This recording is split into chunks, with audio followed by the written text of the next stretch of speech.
नमस्कार बहनों और भाइयों, भूगोल की ज्ञान सागर में आपका स्वागत है। एक बार फिर से मैं आज एक वीडियो बनाने जा रहा हूं जिसमें बच्चों को ये समझाया जाएगा कि संसार में समय की गणना कैसे की जाती है और ये समय की गणना के क्या नियम हैं, किस प्रकार से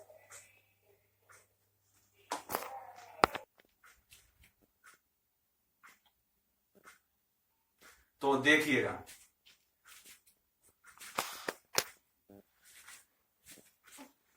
तो ये पृथ्वी पे समय की गणना के बारे में बताया जाएगा। ये पृथ्वी है, हमने मान के चलाया जैसे ग्लोब बना रहता है, ये पृथ्वी है। ये पृथ्वी का उत्तरी ध्रुव है, ये दक्षिणी ध्रुव है, ये पूर्व है और ये पश्चिमी ध्रुव पश्चिमी है। ये विषुवत रेखा गई है बिल्कुल बीचों बीच, और ये उत्तरी ध्रुव से दक्षिणी ध्रुव की तरफ रेखा गई है। ये प्रधान मध्याह्न जो है देशांतर है, इसी को ही हम मानक समय रेखा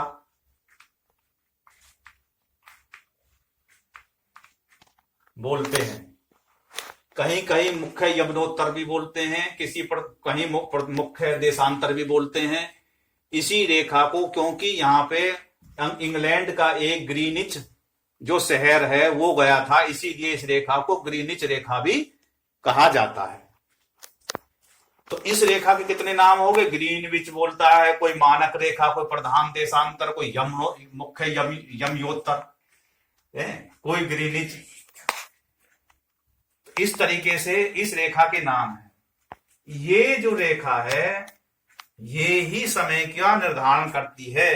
इस रेखा पे सूरज जो है वो दिन में एक बार बिल्कुल सीधा पड़ता है। तो वो यहां पे जो है बिल्कुल, जब सूरज बिल्कुल सीधा पड़ता है तो उसको बोलते हैं वहां का मानक समय। क्या बोलते हैं? मानक समय। और उसी मानक समय के अनुसार ही समय की गणना उस देश की करी जाती है। अब चूंकि यहां से 180 डिग्री पूर्वी दिशा में और 180 डिग्री बनती है यहां पे पश्चिम में, यहां 0 है, यहां से करते करते 100 डिग्री पृथ्वी ऐसे जब जाएंगे तो यहां पे 180 डिग्री बन जाएगी। 180 डिग्री ये क्योंकि पृथ्वी गोल है, ये दोनों मिल जाएंगे तो हो जाएंगे 360 डिग्री। यानी कि पृथ्वी 24 घंटे में 360 डिग्री अपने अक्ष पे घूम जाती है। इसको 24 घंटे से भाग दे दिया तो कितना उत्तर आएगा? 15। यानी कि एक घंटे का समय कितना लगता है? 15 डिग्री। 15 डिग्री बराबर 1 घंटा। तो 1 मिनट कितना हुआ? तो इस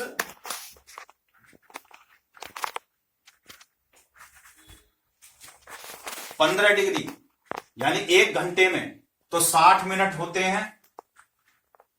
60 मिनट में 15 डिग्री घूमती है तो 1 मिनट में कितनी घूमेगी? 15 से भाग लगा दिया तो उत्तर आया 4। यानी कि 1 डिग्री पृथ्वी घूमने पे कितना समय आता है? 4 मिनट का। 4 मिनट का 1 डिग्री घूमने में 4 मिनट का समय लगता है पृथ्वी के घूमने में। और 15 डिग्री घूमने में कितना लगेगा? कितना लगेगा 15 डिग्री में? 1 घंटा। 1 घंटा। यानी कि जब यहां से 15 डिग्री आगे को बढ़ेंगे, इधर बढ़ो या इधर बढ़े, तो इधर पूरब की दिशा में बढ़ेंगे तो 1 घंटा समय बढ़ जाएगा। 15 डिग्री पे भूमध्य बीच में से, मध्याह्न में से वो ग्रीनविच जो है उस जिस समय में मानक समय जा रहा है वहां से इधर की तरफ, पूरब की तरफ 15 डिग्री चल देंगे तो 1 घंटा समय बढ़ जाएगा। अब पश्चिम की तरफ, ऐसे पश्चिम की तरफ चलेंगे 15 डिग्री इधर, तो 1 घंटा घट जाएगा। इसी तरह से ही समय की गणना करते चले गए। यहां 30 डिग्री हो गया तो 2 घंटे प्लस हो गया, यहां पे 15 डिग्री और बढ़ गया तो समय 3 घंटे प्लस हो गया। 60 पे 4 घंटे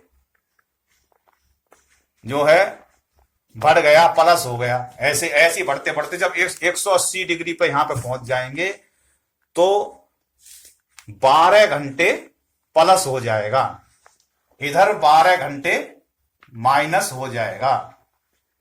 यानी कि इस जगह पे जब अगर जो है शाम है तो इधर की समय में उस समय सुबह होगा, 12 घंटे का अंतर आ जाएगा।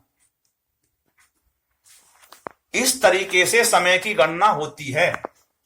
इधर की पश्चिम की दिशा में समय 1-1 घंटा 15 डिग्री के हिसाब से घटता जाता है। यहां 2 घंटे हो गया, यहां 3 घंटे हो जाएगा। ऐसे ही 15-15 डिग्री, ये खाना हमने 15 डिग्री का बना रखा, तो इधर की तरफ जाएंगे तो पृथ्वी पे 1-1 घंटा समय घटता चला जाएगा। और पूरब की दिशा में ये जो है 1-1 घंटा बढ़ता चला। ऐसा क्यों हो रहा है? ऐसा इसलिए हो रहा है कि पृथ्वी जो है पश्चिम से पूरब की तरफ घूमती है। पृथ्वी जो है पश्चिम से पूरब दिशा की ओर घूमती है। अब कुछ बातें और हैं जो समझ में नहीं आती बच्चों के। एक है मानक समय,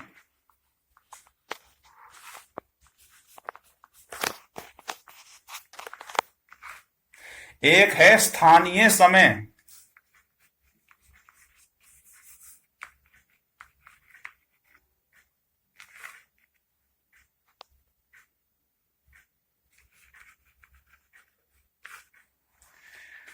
और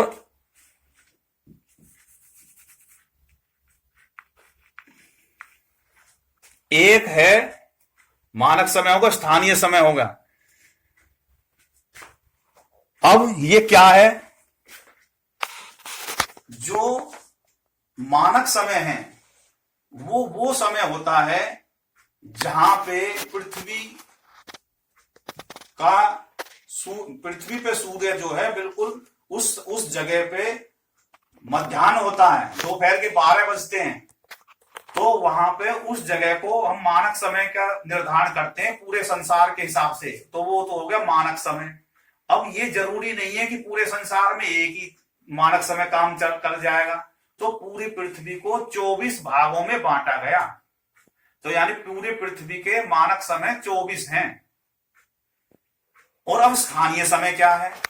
खबरों में पढ़ा होगा कि वहां के स्थानीय समय के अनुसार ये घटना घटी। तो अब वो स्थानीय समय क्या होता है कि स्थानीय समय उस देश का मध्याह्न जहां पे होता है, सूरज जिस जगह, हर देश का भी एक जगह ऐसी होती है जहां सूरज जो है बिल्कुल सिर पे होता है, लेकिन जैसे जैसे उसकी जगह बदलती जाती है उस जगह की, तो सूरज वहां भी समय घटता बढ़ता रहता है। लेकिन पूरे देश को एक स्थानीय समय में लाने के लिए उसी को ही मान के चला जाता है। तो उस देश का जहां पे मध्याह्न मान के चला गया है कि सूरज बिल्कुल सिर पे जो है 12 बजे वहां पे होते हैं उस देश में, तो उस जगह को मानक समय बोलते हैं। तो भारत का स्थानीय समय जो है वो निर्धारण करा गया है इलाहाबाद। इलाहाबाद में एक जगह है, तो भारत में इलाहाबाद के पास में गोपीगंज एक जगह है जहां पे जो पृथ्वी का जो देशांतर है वो 82.82 डिग्री, यानी कि 82 डिग्री और 30 मिनट पूरब की तरफ का जो देशांतर है वो भारत का स्थानीय समय माना गया है। वहीं से ही पूरे देश की जो समय की गणना करी जाती है। तो ये मैंने स्थानीय समय भारत का बता दिया। गोपीगंज से निर्धारित किया गया, इलाहाबाद के पास में है। तो भारत की जो है जो भी समय गणना सारणी बनती है, रेलवे की हो या और भी हो, वो गोपीगंज के समय से निर्धारित करे हुए उनके मान के चली गई है। उसी हिसाब से जैसे जैसे डिग्री इधर से उधर होती जाएगी तो वहां पे समय जो है घटता बढ़ता रहेगा। इसी हिसाब से भारत का और पाकिस्तान के समय में जो अंतर है वो आधा घंटे का इधर से उधर है। भारत में 7 बज रहे हैं तो पाकिस्तान में जो है 7:30 बजेंगे,